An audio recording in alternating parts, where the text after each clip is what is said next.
ফরিদপুরের সালথায় পাট শুকানোর জন্য বাঁশের আড়া বাঁধাকে কেন্দ্র করে দুই পক্ষের মধ্যে সংঘর্ষের ঘটনা ঘটেছে। এ সময় কয়েকটি বসতবাড়ি ও একটি দোকান ভাঙচুর করা হয়েছে। সংঘর্ষে উভয় পক্ষের অন্তত 10 জন আহত হয়েছেন। আহতদের মধ্যে গুরুতর কয়েকজনকে ফরিদপুর মেডিকেল কলেজ হাসপাতালে ভর্তি করা হয়েছে। শুক্রবার রাত 8টার দিকে উপজেলার বাজারদা ইউনিয়নের যোগীকান্দা গ্রামে এই সংঘর্ষের ঘটনা ঘটে। স্থানীয় সূত্রে জানা যায়, স্থানীয় বশির মাতুব্বরের বসতবাড়ির পাশে একটি মসজিদের সামনে পাট শুকানোর জন্য বাঁশ দিয়ে আড়া বাঁধেন হাবিবুর রহমান এর সমর্থক হাবিবুর রহমান।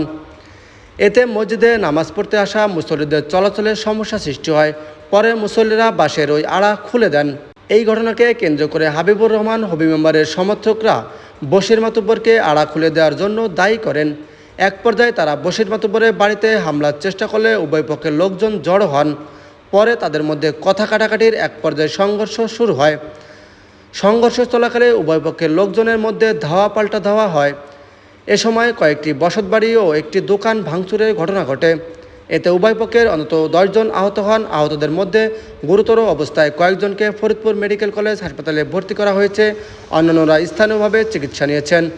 স্থানীয় বাসিন্দারা জানান, একটি বাঁশের আড়া খোলাকে কেন্দ্র করে শুরু হওয়া বিরোধ দ্রুত সংঘর্ষে রূপ নেয়। এতে এলাকায় আতঙ্ক ছড়িয়ে পড়ে। পরে সালতানা পুলিশ ঘটনাস্থলে উপস্থিত হয়ে পরিস্থিতি নিয়ন্ত্রণে আনেন। এ বিষয়ে হাবিবুর রহমান হবি মেম্বার বলেন, পাটের আড়া বাঁধাকে কেন্দ্র করে একটি সংঘর্ষের ঘটনা ঘটেছে বলে জানতে পেরেছি। এর বাইরে আমি কিছু জানি না। তবে আহত হওয়ার বিষয়ে জানতে চাইলে তিনি বলেন, আমার সমর্থকদের মধ্যে 4 থেকে 5 জন আহত হয়েছে।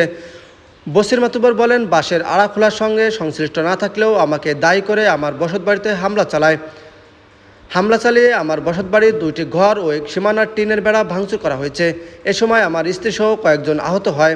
বর্তমানে আমার স্ত্রী হাসপাতালে ভর্তি আছে।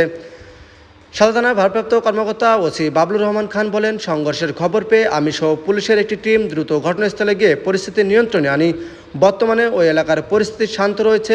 অভিযোগ পেলে তদন্তপূর্বক আইনগত ব্যবস্থা নেওয়া হবে।